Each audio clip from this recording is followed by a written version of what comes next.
ヒトラーが独裁的な権力を持った時、彼が最優先で考えていたことはドイツの再軍備でした。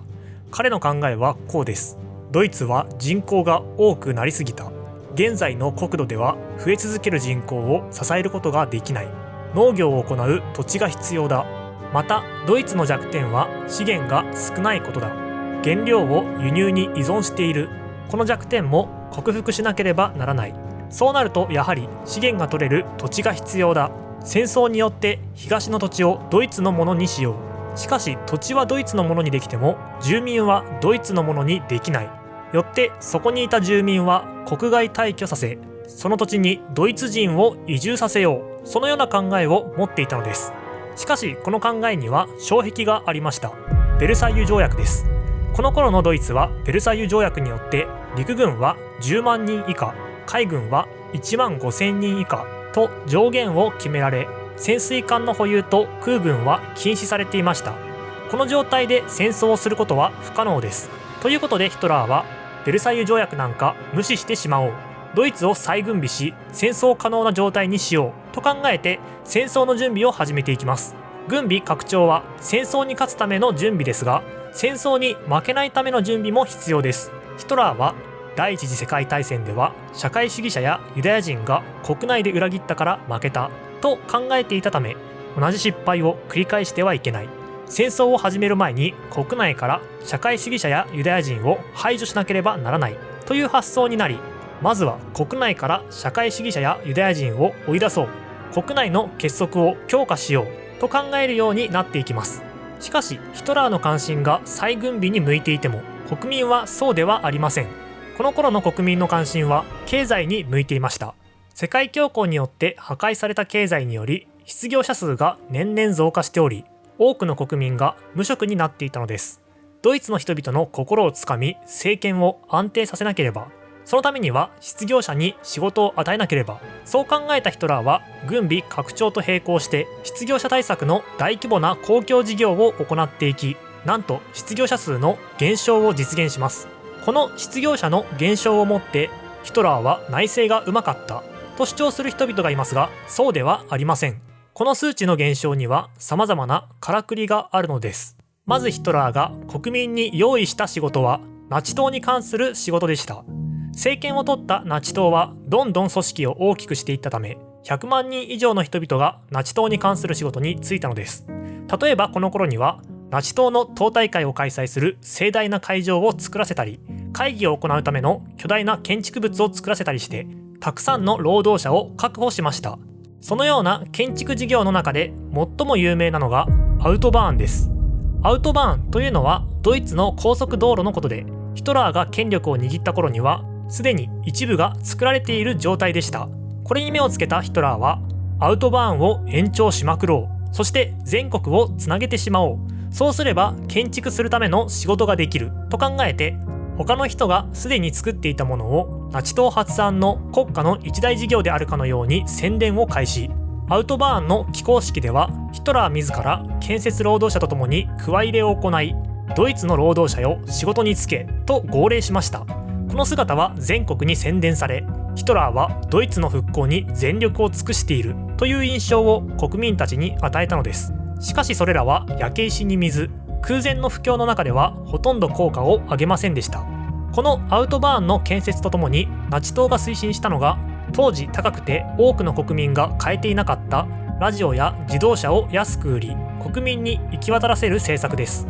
要するにヒトラーはドイツ国民に労働という鞭を加えるとともに、今まで高くて手の届かなかったラジオや自動車という飴を与えようとしたのです。このラジオもアウトバーンと同じようにすでに他の人が設計していたものを製造しただけで、自動車についてもすでにアメリカのフォードが大量生産方式を採用して安い車を作ることに成功していました。そこでヒトラーはポルシェ博士に対してアメリカの大量生産方式を真似しろ、ドイツでも国民が安く買える自動車を作れと指示して国民が買えるような車を設計させたのです。これがフォルクスワーゲン、日本語訳で国民のための車です。このようにヒトラーの失業者対策というのは基本的にヒトラー以前の政権が行っていたり考えたりした政策を引き継いだだけのもので、ヒトラーが政権を取ったタイミングでその効果が現れてきただけでした。しかしナチ党はそれをあたかもヒトラーの功績であるかのように大々的に宣伝し、国民もそれを信じてしまったのです。それどころか現代でも未だにこのナチ党のプロパガンダに騙されている人がたくさんいます。その他にもナチ党は失業者数を減らすためにそもそもの労働力を制限したということも言えます。第一次世界大戦後、女性の社会進出が進んだ影響で、この頃の労働力というのは幅広い年代の男女となっていました。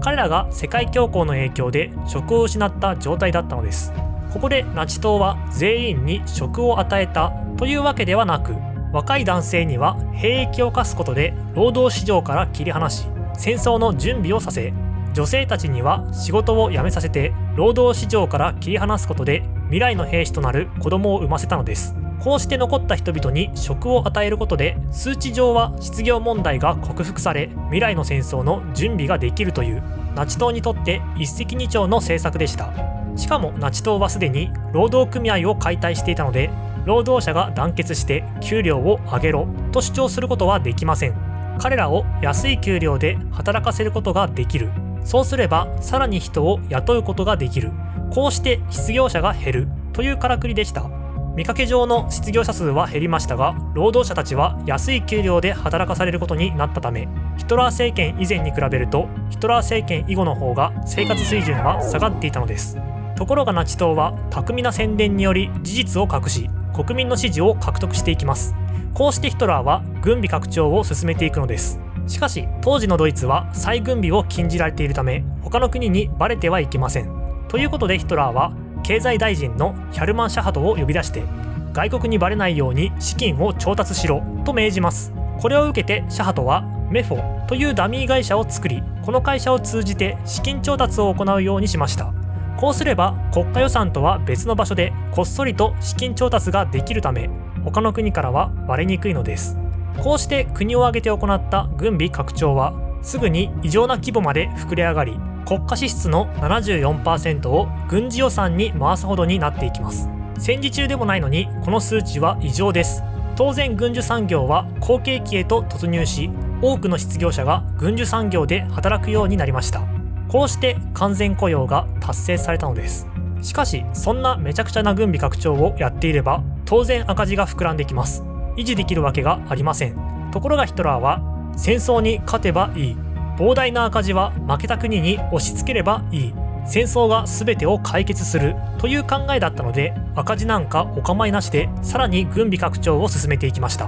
ナチスドイツは戦争をすることによってのみ採算が取れるような運営方法だったのです。そしてついにヒトラーはイギリス、フランスはドイツに厳しい軍備制限を課した。それなのに自分たちが軍縮を進めないのは不誠実だ、ベルサイユ条約なんか守らないと言って公然とベルサイユ条約を破棄、ドイツの再軍備を宣言します。徴兵制を復活させて陸軍や海軍の兵力を増強し、新しく空軍を創設しました。それだけではありません。ベルサイユ条約で決められていた賠償金の支払いも拒否するようになり、とうとうベルサイユ体制は崩壊してしまったのです。このようなドイツの急激な勢力拡大は当然他国の反発を生みます。この頃イタリアのムッソリーニはドイツはオーストリアを狙ってくるだろうと考えていました。ということでオーストリア国境に軍を集めてドイツを牽制するとともに、イギリス、フランスの代表をイタリアに招き会議を実施、勢力を拡大するドイツに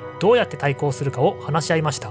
しかしここで出た結論は、正面からドイツと対立することを避けるもので、ドイツに抗議する、国際連盟に意見を聞くという非難声明を出すだけにとどまってしまいます。このような状況に危機感を持つのがソ連です。ドイツは東側に向かってくる、我々の土地が危ない。しかしヨーロッパではソ連抜きで話が進んでいる、彼らと連携しなければ、そのような考えを持つようになります。こうしてソ連は同じくドイツを警戒しているフランスに接近、お互いに援助し合うという条約を調印しました。ヒトラー率いるドイツは外交的に孤立し、スターリン率いるソ連とムッソリーニ率いるイタリアという2人の独裁者がイギリス、フランスの民主主義陣営と連携してドイツに対する包囲網を形成しているような状況となっていきます。しかし早くもこの関係が崩れる出来事が起こります。イギリスです。イギリスはついさっきまで一緒になってドイツを非難していたくせに、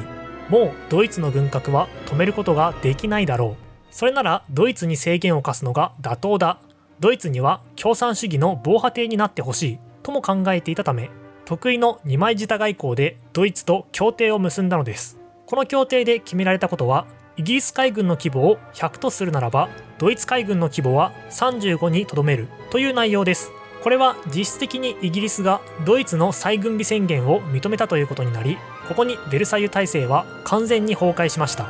ドイツに対する包囲網はわずか2ヶ月で崩壊し、これ以降イギリスは新たな戦争を防ぐために可能な限りヒトラーに譲歩する融和政策を行っていきます。再軍備がイギリスに認められた。そうなるとヒトラーは国内のユダヤ人を排除するため動き始めます。すでにドイツ国内でのユダヤ人への迫害は本格化しており、彼らは外国への移住を強制させられましたが、受け入れ国が少なかったため、多くのユダヤ人は国内に留まっている状況でした。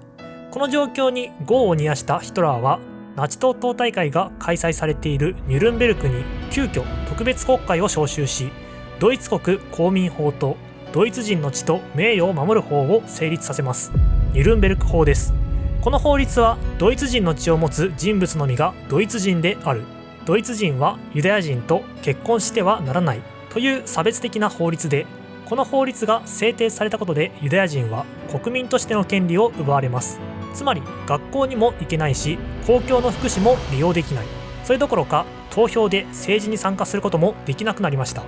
こうしてヒトラーは戦争までにドイツ国内のユダヤ人を一人残らず追放するという目標に向けて突き進んでいくことになるのです。